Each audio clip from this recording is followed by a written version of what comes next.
Capítulo 8. Aomami. A porta não é das piores.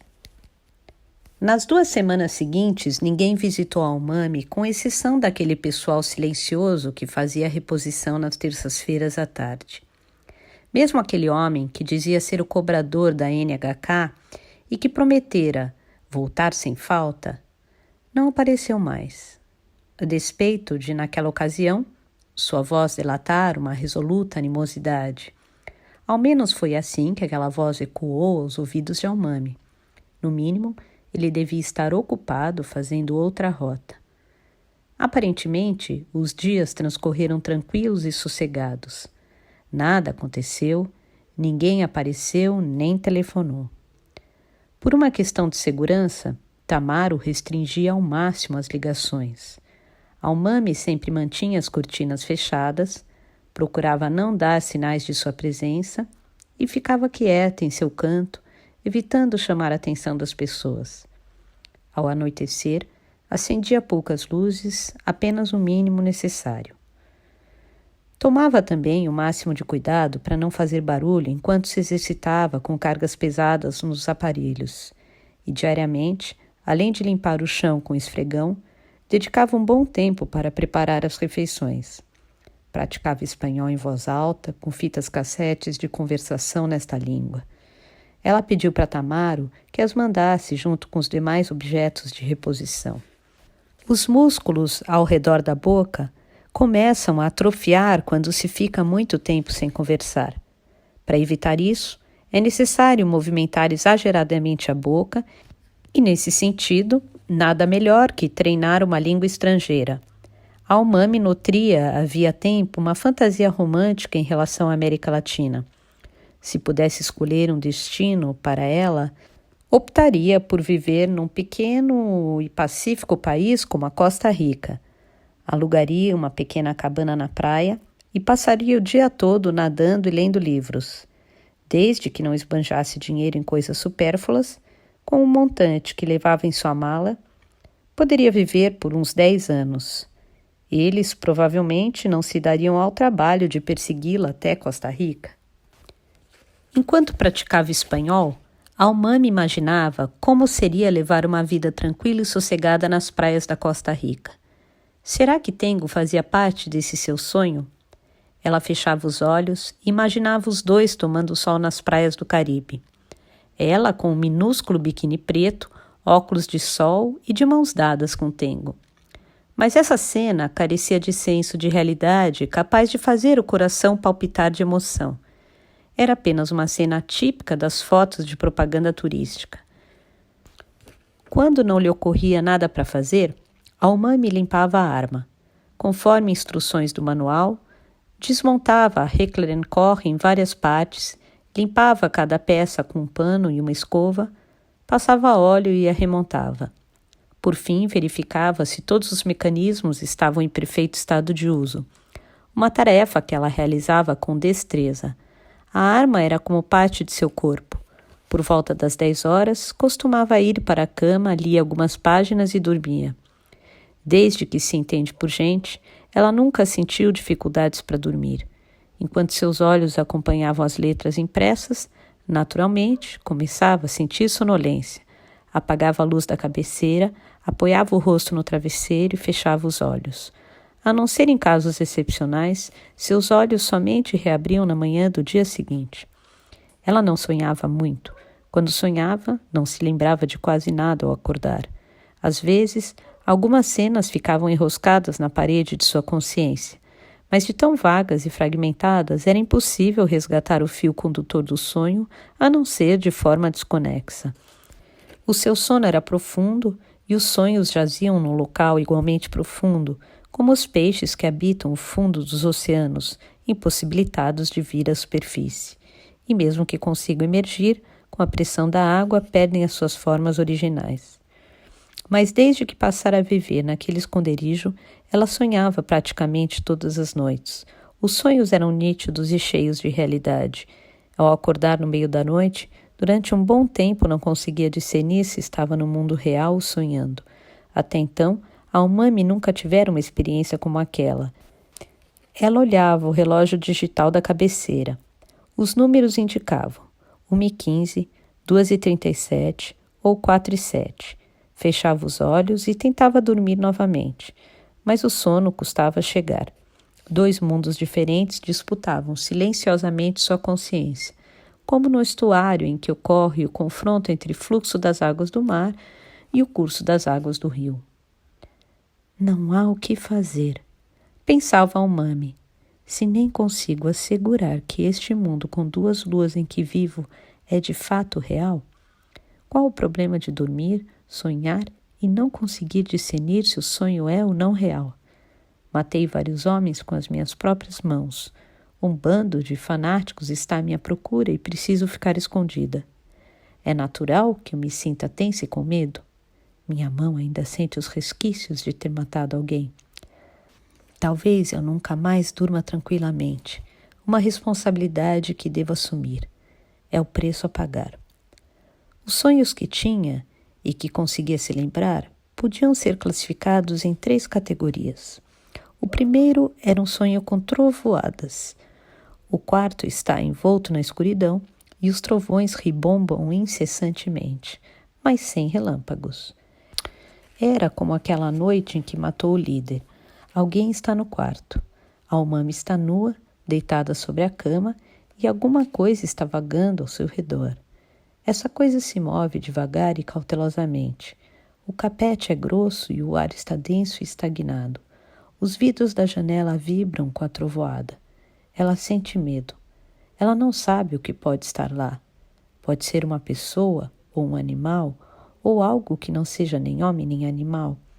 Mas, um tempo depois, essa coisa finalmente deixa o quarto. Não pela porta nem pela janela. Independentemente de como tenha saído, os indícios dessa presença vão se atenuando até desaparecerem por completo. No quarto não existe mais ninguém a não ser ela. Tateando, ela acende a luz da cabeceira. Levanta-se da cama ainda nua para averiguar o quarto. Na parede oposta há um buraco. Um buraco de tamanho suficiente para uma pessoa passar por ele, ainda que com certa dificuldade. Mas esse buraco não era estável. Ele mudava de forma e girava. Tremia, mudava de lugar, aumentava e diminuía. Parecia ter vida. Alguma coisa deixou o quarto através desse buraco. Ela dá uma espiada nele. Parece ser uma passagem para outro lugar. Mas a única coisa que ela consegue enxergar é a mais completa escuridão. Uma escuridão densa a ponto de poder ser cortada em pedaços e tomada na mão. No entanto, ao mesmo tempo, a Umami sente medo. Seu coração bate seco, emitindo um som frio e indiferente. O sonho termina aí. No segundo tipo de sonho, ela está em pé à margem da rodovia metropolitana. Ela também está nua. As pessoas presas no congestionamento observam-na de seus carros sem cerimônia. Homens, na maioria, mas também há mulheres. Eles olham seus seios pequenos e seus pelos pubianos desgrenhados e parecem avaliá-los rigorosa e detalhadamente. Uns franzem a sobrancelha, outros esboçam um sorriso forçado e aos que bocejam ou olham fixamente para ela de maneira inexpressiva.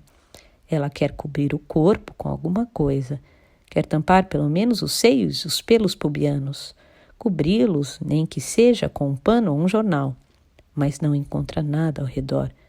Para piorar, por algum motivo, não se sabe qual, ela não consegue mover livremente os braços. De vez em quando, um vento resolve soprar, estimulando seus mamilos e balançando seus pelos pubianos. Como se não bastasse, ela está para menstruar. Seus quadris estão moles e pesados. Ela sente uma espécie de calor no ventre. O que devo fazer se eu começar a sangrar no meio dessa gente toda? Então a porta do motorista de um Mercedes-Benz coupé prateado se abre e uma mulher de meia-idade, distinta e elegante, desce do carro. Ela usa sapatos de salto alto de cor clara, está de óculos escuros e brincos prateados. É magra e tem a mesma altura de Umami. Ela passa por entre os carros e, aproximando-se dela, tira o casaco e o coloca sobre o corpo de Umami. É um casaco de meia estação cor de gema de ovo que vai até o joelho. É leve como asas. O modelo é simples, mas parece ser bem caro. O tamanho é perfeito, como se feito sob medida para Umami. A mulher gentilmente abotou o casaco até o alto. Não sei quando poderei devolvê-lo e tenho medo de sujá-lo com a menstruação, a Umami diz. Sem uma palavra, a mulher apenas balança discretamente a cabeça e, passando por entre os carros, retorna para a Mercedes Coupé prateado. Do banco do motorista, ela parece acenar discretamente para a Umami, mas isso pode ser uma ilusão de ótica. A Umami sente-se protegida, envolta no leve e macio casaco de meia estação. Ela não precisa mais expor seu corpo aos olhares alheios. E um fio de sangue, como que aguardando impacientemente por esse momento, escorre pela sua coxa. Um fio de sangue quente, espesso e pesado. O terceiro tipo de sonho é daqueles difíceis de explicar com palavras. É um sonho sem nexo, sem enredo e sem cenário. Trata-se apenas de uma sensação de estar em movimento. A Umami transita incessantemente, indo e vindo no tempo e no espaço. Neste tipo de sonho, o importante não é quando nem onde, mas o fato de transitar pelo tempo e pelo espaço. Tudo é instável, e é nessa instabilidade que se aprende o real significado do sonho. Quando ela se encontra assim, sua pele se torna invisível. A palma de sua mão se torna translúcida e ela vê através dela. Enxerga os ossos, os órgãos, o útero. Se continuar assim, vou deixar de existir. Se eu ficar invisível, o que vai acontecer? Ela se pergunta. Não há resposta. Às 2 da tarde, o telefone tocou, assustando a Umami que cochilava no sofá. Alguma novidade? Perguntou Tamaro. Nenhuma em especial, respondeu a Umami. E o cobrador da NHK? Não apareceu mais. Aquilo de dizer que voltaria deve ter sido apenas da boca para fora. Talvez. Colocamos o pagamento da taxa de recepção da NHK em débito automático e afixamos uma nota na porta informando isso. Qualquer cobrador certamente prestará atenção nela. Entrei em contato com a NHK e eles disseram que, provavelmente, trata-se de um equívoco do cobrador. Basta não dar atenção a ele. Não é bem assim. Queremos evitar qualquer coisa que possa chamar a atenção dos vizinhos. Além do mais, sou do tipo que se preocupa com um equívoco. O mundo está cheio de pequenos equívocos. O mundo é o mundo. Eu sou eu. Se algo a preocupar, não importa o quão insignificante você acha que seja, quero que me mantenha informado. Alguma novidade sobre Sakigake? Está tudo muito quieto. É como se nada tivesse acontecido. Mas creio que algo deve estar ocorrendo sob a superfície. Algo que, de fora, não temos como saber. Ouvi dizer que existem informantes infiltrados na organização. Temos acesso a algumas informações, mas elas não passam de informações periféricas, de menor importância.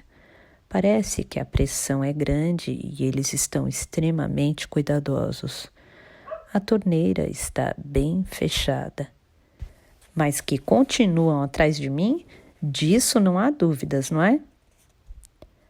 Após a morte do líder, certamente existe uma grande lacuna na organização e, pelo visto, eles ainda não decidiram quem será o sucessor e nem a diretriz que a organização deverá seguir daqui para frente. Mesmo assim, uma coisa é certa: no que concerne à questão de achar você, a opinião deve ser unânime. Isso é o que sabemos por ora. Um fato nada estimulante. O que realmente importa em um fato é sua relevância e sua exatidão. Estímulo é secundário. Seja como for, se eu for capturada e os fatos forem esclarecidos, Isso vai causar transtornos a vocês. É por isso que queremos mandar você o mais rápido possível para um lugar em que eles não possam te pegar. Sei disso, mas por favor, aguarde mais um pouco. Ela disse que vai esperar até o final do ano. Sendo assim, eu também vou aguardar. Obrigada. Não é a mim que você deve agradecer. Mas, em todo caso, tem uma coisa que eu gostaria que você me arrumasse na próxima reposição. É algo constrangedor para pedir a um homem. Sou como um muro de pedra e ainda por cima, gay assumido. Preciso de um teste de gravidez.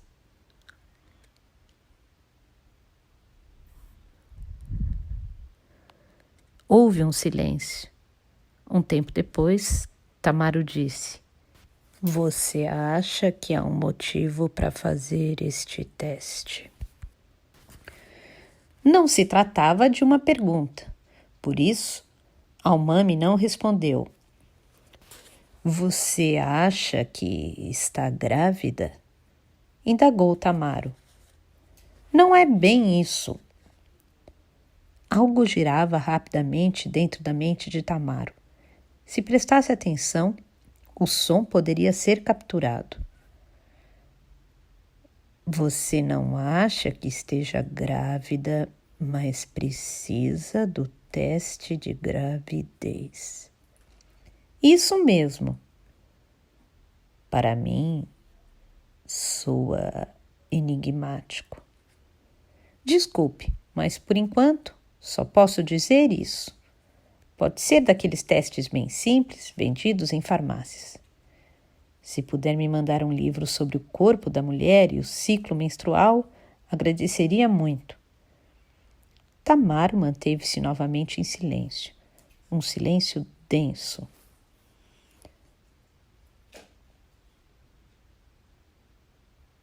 Pelo jeito, acho melhor telefonar novamente mais tarde. Tudo bem?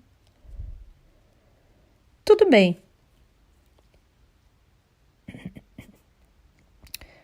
Ele emitiu um pequeno som no fundo da garganta e desligou o telefone. O telefone tocou após 15 minutos. Fazia tempo que Almami não escutava a voz da velha senhora de Azabo. Almami sentiu como que voltando àquela época em que estiveram na estufa. Um espaço quente e úmido, onde exóticas borboletas voavam e o tempo fluía lentamente. Tudo bem com você? Almami respondeu que mantinha uma rotina.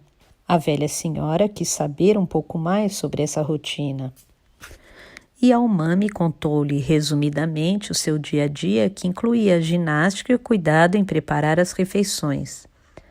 A velha senhora disse: Sei que não deve ser fácil ficar confinada no apartamento, mas como você é uma pessoa determinada, não estou preocupada. Sendo você, sei que conseguirá superar isso tudo.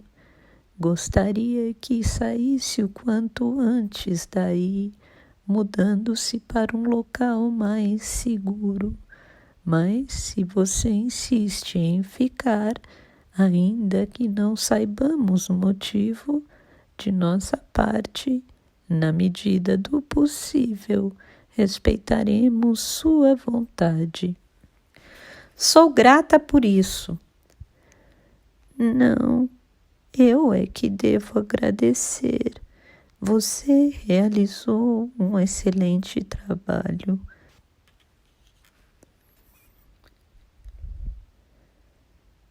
Soube que você solicitou um teste de gravidez. Faz 3 semanas que a minha menstruação está atrasada. O ciclo sempre foi regular?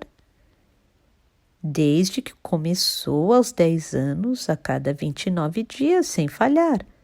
É regular como as fases da lua. Nunca falhou um mês sequer.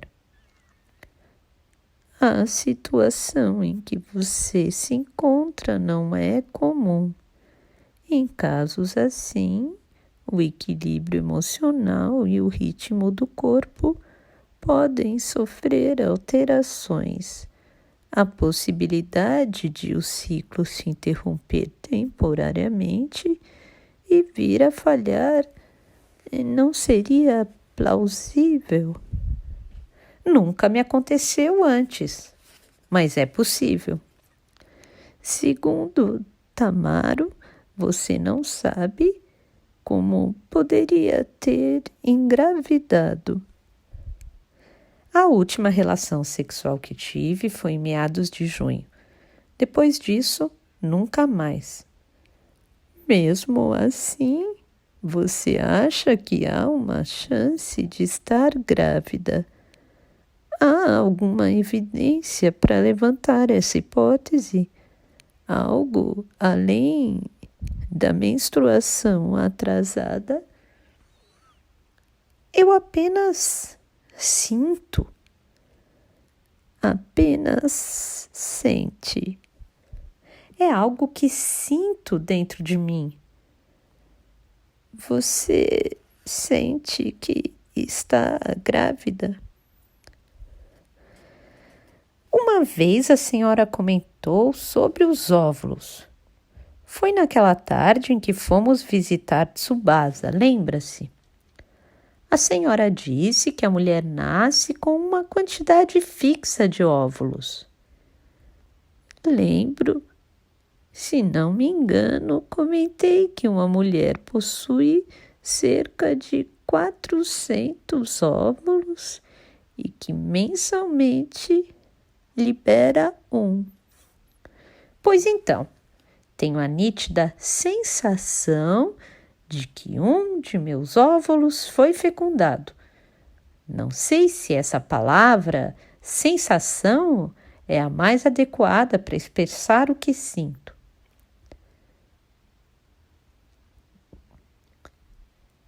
Eu tive 2 filhos. Por isso, de certa forma, entendo essa sensação que você diz ter. Mas você está dizendo que, apesar de não ter tido relação sexual há algum tempo, o óvulo foi fecundado e você está grávida. É um argumento difícil de aceitar com facilidade. Sei disso e eu também concordo que é algo difícil de aceitar. Desculpe-me a indelicadeza, mas existe alguma possibilidade de alguém ter feito sexo com você enquanto estava inconsciente? De jeito nenhum. A minha consciência sempre esteve desperta.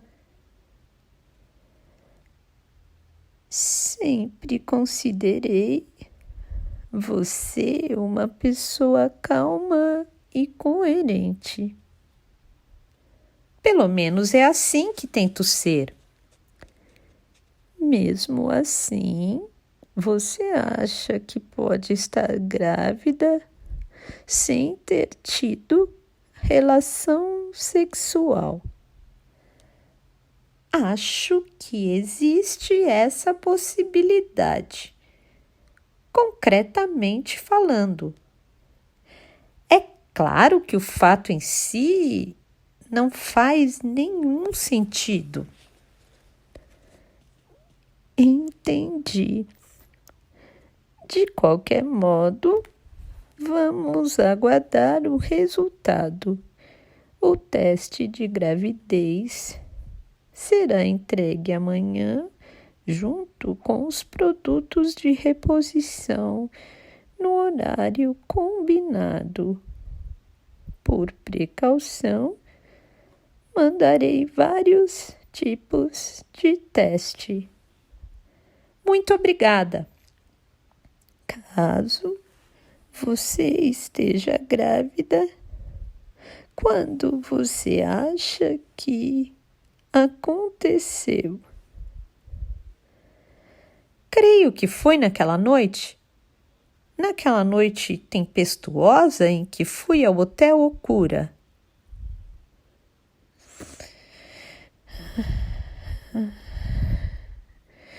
Você consegue determinar o dia? Consigo. Fazendo os cálculos, naquele dia eu estava no meu período mais fértil. Nesse caso, você estaria grávida de 2 meses? Creio que sim. Você sente náuseas pela manhã? Esse costuma ser o período mais difícil da gestação. Não sinto náuseas.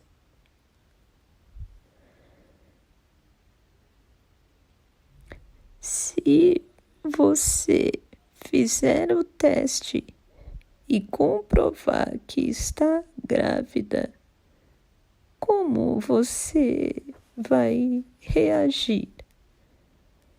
Acho que a primeira coisa que vou pensar é quem é o pai biológico da criança. Seria uma questão de extrema importância para mim. E você não tem ideia de quem possa ser? No momento, não. Entendi. Haja o que houver, sempre estarei do seu lado. Farei de tudo para protegê-la. Quero que saiba disso. Sinto muito incomodá-la com esse assunto num momento como esse. Não diga isso. Não é um assunto incômodo. Trata-se de algo muito importante para a mulher. Vamos aguardar o resultado do teste e depois pensamos no que fazer, disse a velha senhora e desligou delicadamente o telefone. Alguém bateu à porta. A umami, que fazia yoga no chão do quarto, interrompeu o exercício e prestou atenção nas batidas, fortes e insistentes, um som familiar. Ela pegou a pistola automática da gaveta da cômoda e desativou a trava de segurança. Puxou o ferrolho e rapidamente posicionou a bala na câmara. Colocou a pistola na cintura, na parte de trás do agasalho, e sem fazer barulho foi até a sala de jantar. Pegou o bastão de softball com as mãos e encarou a porta da sala, posicionando-se de frente a ela. Senhorita Takai! A senhorita está aí! Somos a sua NHK e estou aqui para receber a taxa de recepção. Havia uma fita adesiva antiderrapante no cabo do bastão. Senhorita Takai, sei que estou sendo repetitivo, mas saiba que eu sei que está aí dentro. Por isso, chega de brincar de esconde-esconde. Sei que a senhorita está aí e está escutando o que eu digo. O homem repetiu as mesmas palavras ditas na vez anterior, como se reproduzindo uma gravação. A senhorita achou que eu estava apenas blefando quando disse que voltaria, não é? Não, não mesmo. Eu sempre cumpro o que digo. Se eu preciso arrecadar a taxa, sempre consigo recebê-la. Sei que a senhorita está aí e que está me escutando atentamente e está pensando: se eu ficar quietinha, esse cobrador vai desistir e ir embora, não é mesmo?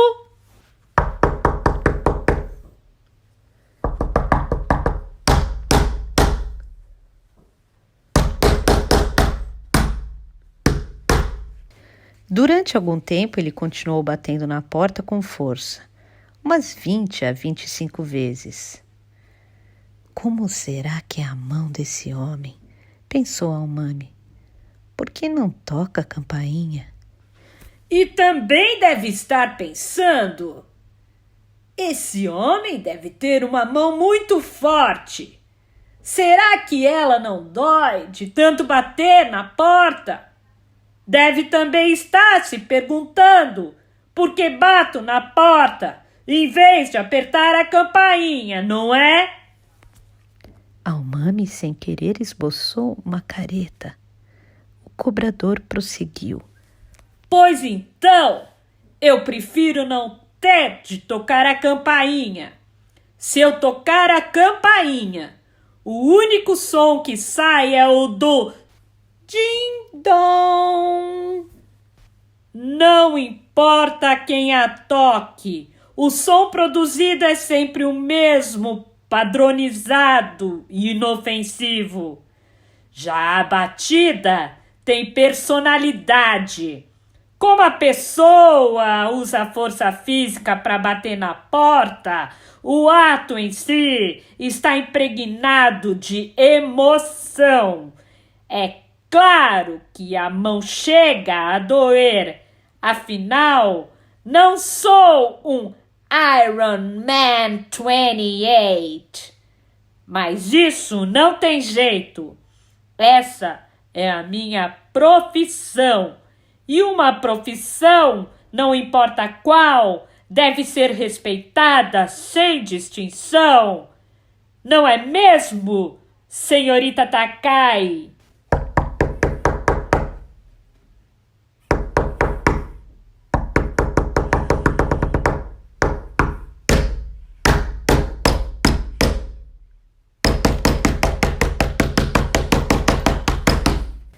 Ao todo, são 27 batidas fortes em intervalos regulares.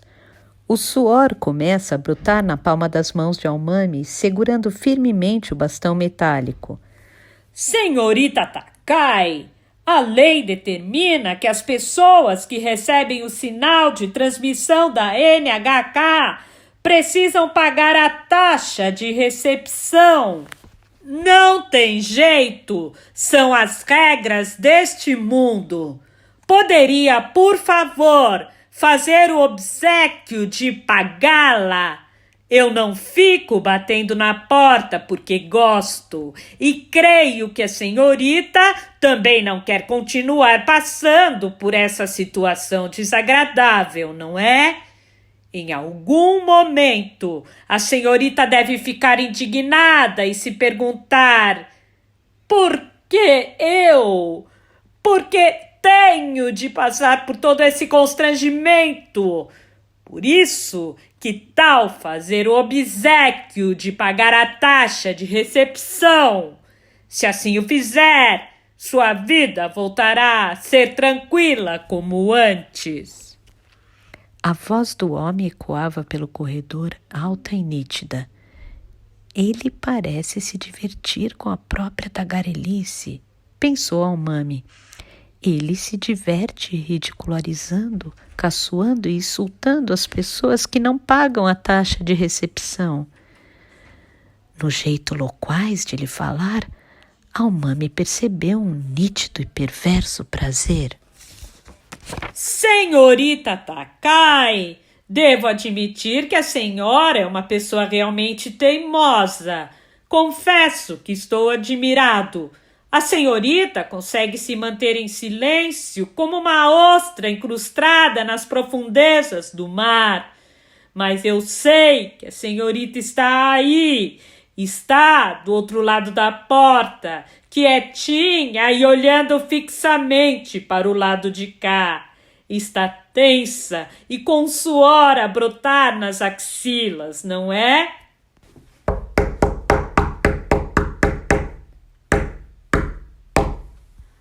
Seguiram-se 13 batidas na porta. De repente, as batidas cessaram. Almami sentiu o suor brotando das axilas. Muito bem! Por hoje chega! Mas saiba que voltarei em breve. Confesso que estou gostando cada vez mais desta porta. Há diversos tipos de porta e esta não é das piores. A sensação de bater nela é muito boa. Desse jeito, acho que vou ter de vir aqui periodicamente bater nela. Senão, não vou ficar tranquilo. Até breve, senhorita Takai.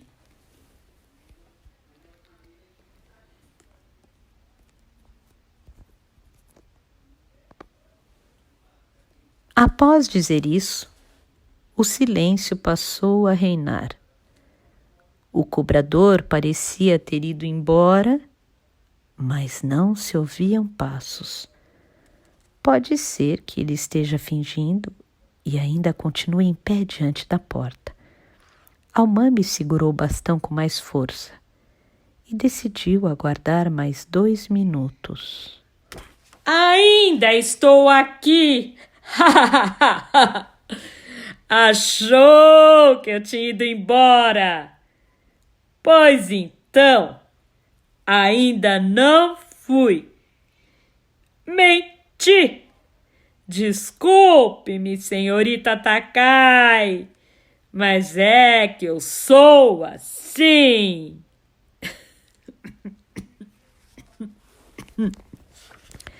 Ouviu-se um pigarro para limpar a garganta, um desagradável som de tosse forçada. Trabalho neste ramo há muito tempo e com os anos passamos a enxergar a pessoa que está do outro lado da porta. Não pense que estou mentindo. Muitas pessoas se escondem atrás da porta para não ter de pagar a taxa de recepção da NHK. Eu lido com esse tipo de gente há dezenas de anos. Sabe de uma coisa, senhorita Takai?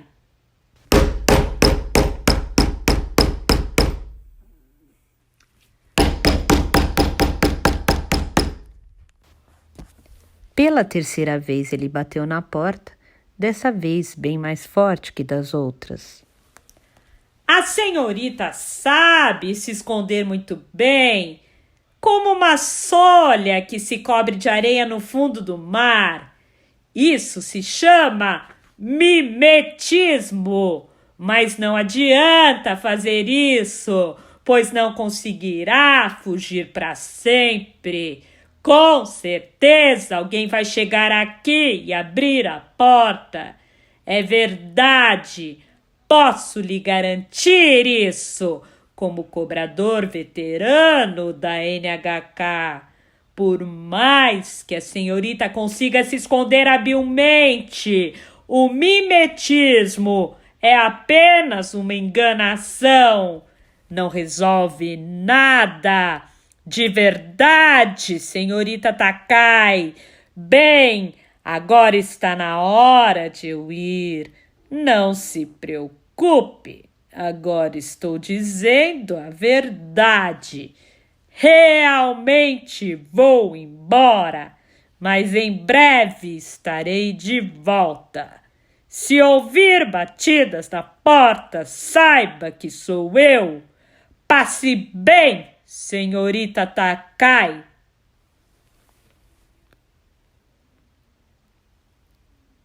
Como sempre, não se ouviram passos. Ela aguardou 5 minutos.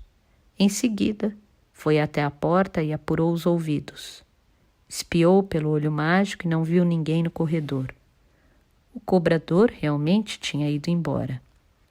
Almami apoiou o bastão metálico no balcão da cozinha. Tirou a bala da câmara, acionou a trava de segurança, embrulhou a arma numa malha de ginástica e guardou-a na gaveta. Deitou-se no sofá e fechou os olhos.